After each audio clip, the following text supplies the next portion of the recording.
اور رزق بڑھانے کا ایک آسان راستہ بتاتا ہوں۔ میرے نبی کے پاس ایک شخص آیا، یا رسول اللہ اريد ان يوسع علي رزقي، میں چاہتا ہوں میرا رزق بڑھ جائے۔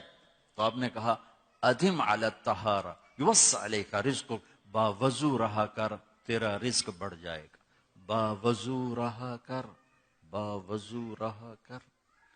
کئی خواتین کا بھی فون آتے ہیں، مرد بھی پوچھے، غصہ بہت آتا ہے، کوئی وظیفہ بتائیں۔ میں نے کہا وظیفہ کوئی نہیں، باوضو رہو، چونکہ غصہ آگ ہے اور آگ کو پانی بجھاتا ہے، اس لیے میرے نبی نے فرمایا غصہ آئے وضو کرو، پانی پیو، کھڑے ہو بیٹھ جاؤ، بیٹھو لیٹ جاؤ، تو تم باوضو رہو، تمہارا غصہ نیچے چلا جائے، ختم تو ہو نہیں سکتا لیکن نیچے چلا جائے گا، قابو میں آ جائے گا۔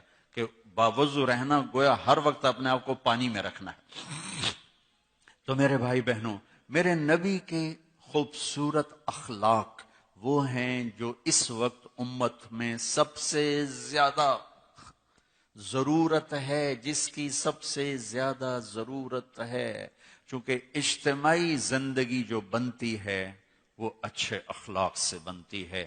کسی کا بھی گھر ہے، ماحول ہے، مسجد ہے، امت ہے، علاقہ ہے، جب تک نبی والے اخلاق نہیں ہوں گے ہم امت نہیں بن سکتے۔ نماز ہماری فاؤنڈیشن بناتی ہے، روزہ حج زکوٰۃ ہماری بنیاد بناتے ہیں، لیکن جو چیز گھر بنائے گی وہ اخلاق ہوں گے، اور جہاں رشتہ طاقتور ہوگا وہیں اخلاق کی زیادہ ضرورت ہوگی، اور سارے اخلاق تو بہت زیادہ ہیں۔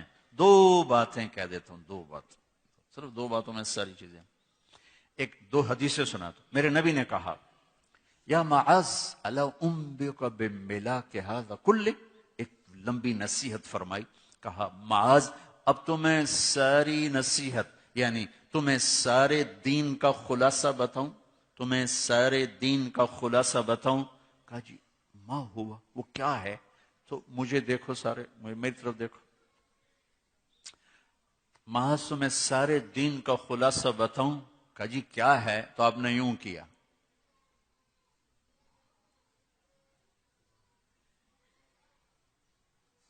دیکھو یہ نہیں فرمایا کہ زبان پہ قابو رکھو، کر کے دکھایا، پھر کہا کف ھذا، اس زبان پہ قابو رکھ۔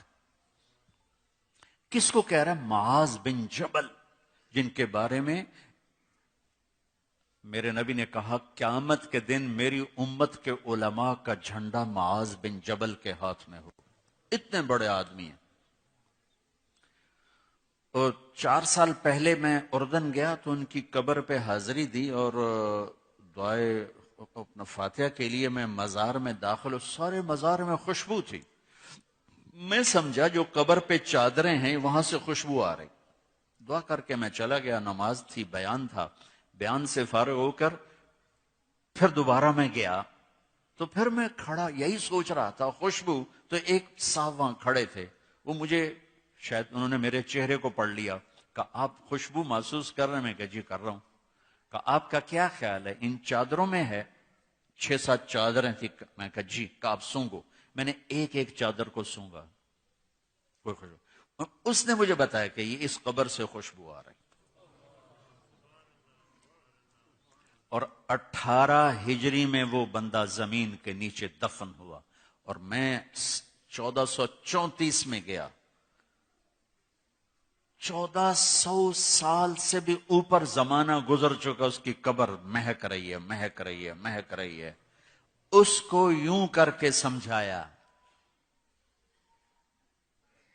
بھائیو میرے رب کی قسم، بڑے بڑے ٹرالوں کو بریک لگانا آسان ہے، جٹ جہازوں کو بریک لگانا آسان ہے، یہ کھل جائے تو اسے روکنا بڑا مشکل ہے، اس لیے میرے نے کہا کف ھذا، زبان روکو، زبان روکو، اس سے گالی، اس سے جھوٹ، اس سے غیبت، اس سے چغلی، اس سے بہتان بازی، اس سے طنز طانے کا یہ نکال دو۔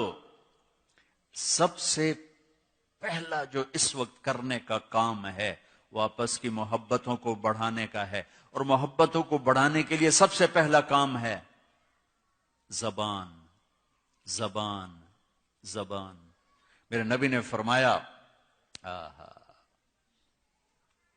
صدقہ کرو کہا جی ہمارے پاس تو ہے نہیں کچھ.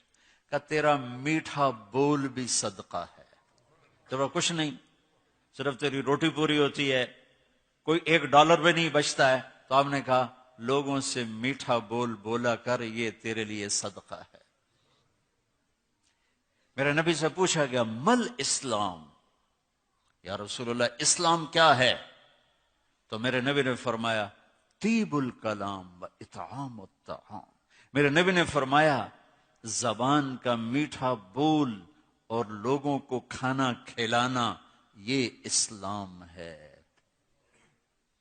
کچھ نہیں ہے میرے پاس، زبان کا بول میٹھا کا، کچھ نہیں کھلانے کو، پانی پلا دو. وہ مہمان کو پوچھتے ہیں چائے تو نہیں پیو گے؟ ہن کہیں پیونی، شربت تو نہیں پیئیں گے؟ سبحان اللہ، کیا میزبانی، چائے تو نہیں پیئیں گے.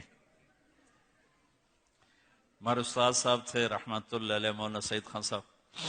تو میں بیٹھا تھا تو کچھ مہمان آئے تو خادم نے کہا جی ٹھنڈا پیئیں گے کہ گرم؟ تو وہ ناراض ہو گئے. فرمایا مہمان کے سامنے ٹھنڈا بھی رکھو گرم بھی رکھو، اس کی مرضی ہوگی ٹھنڈا پیے گا، اس کی مرضی ہوگی گرم پیے گا.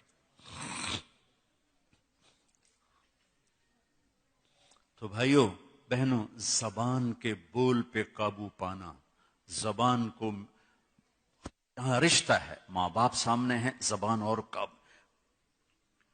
تو ایک اور اہم بات بتا رہا ہوں، سب سے پہلا رشتہ، سب سے اہم رشتہ، سب سے بنیادی رشتہ وہ خامند اور بیوی ہے.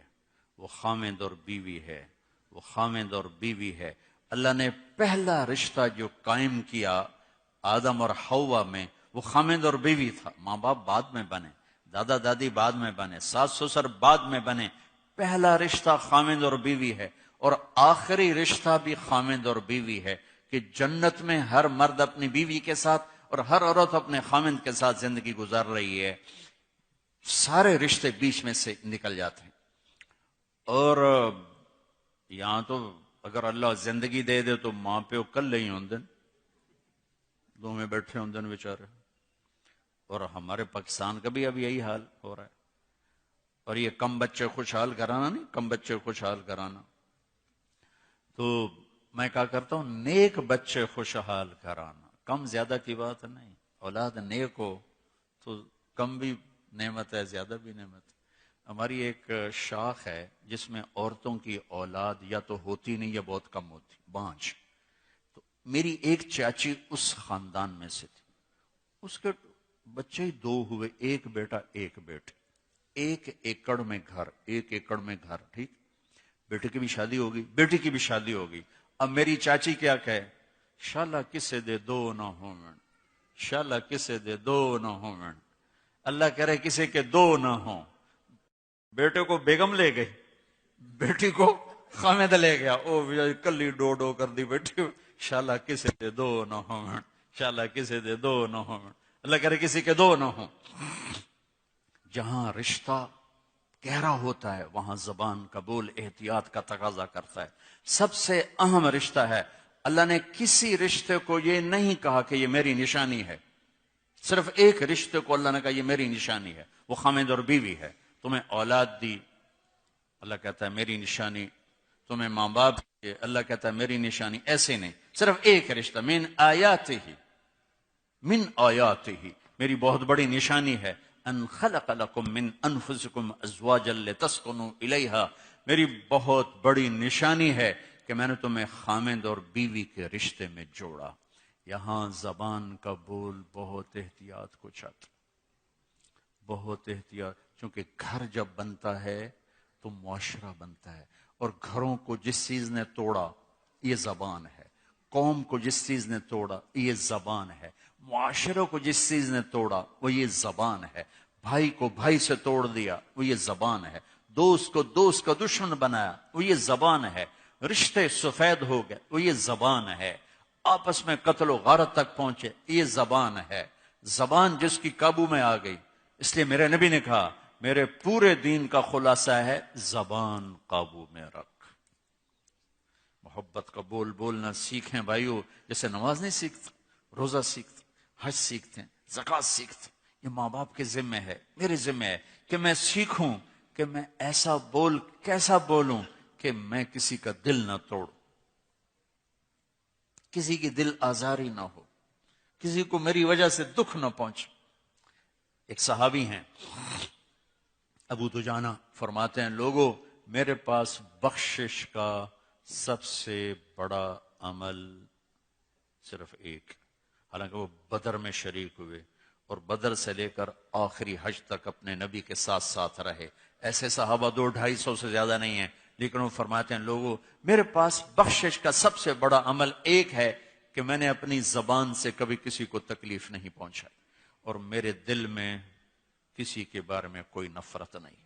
میرے بھائی بہنوں، آپ ایک دور دراز ملک میں پہنچ چکے ہیں، آپس کی امت بن کے چلنا ہے تو معاف کرنا سیکھنا ہوگا، درگزر کرنا سیکھنا ہوگا، زبان کا بول میٹھا بنانا ہوگا، گھر سے غیبت کو نکالیں، طنز طانے کو نکالیں، کوئی شدت کمی بیشی ہو تو صبر کر جائیں، برداشت کر جائیں، اس کی ٹھنڈک اور محبت کو آپ ساری زندگی محسوس فرمائیں۔ غصے کا نکال دینا تھوڑی دیر کی سیٹسفیکشن ساری زندگی کی ندامت ہے۔ لقمان علیہ السلام کا فرمان ہے چپ رہنے پہ کبھی نہیں پچھتایا، ہمیشہ اپنے بول پہ پچھتایا۔ تو بھائیو، اپنے اندر امت بننے کی اگر رونق دیکھنا چاہتے ہیں تو یہ زبان کا بول، زبان کا بول، زبان کا بول، اسے میٹھا بنانے کی کوشش کریں، اسے درگزر کرنے کی کوشش کرو، معاف کرنے کی، گالی کے جواب میں گالی نہ ہو، یا چپ ہو جاؤ یا دعا دو، برائی کے بدلے میں برائی نہ ہو، اچھائی کرو، اللہ کی چھاؤں آپ کے اوپر ہو جائے گی۔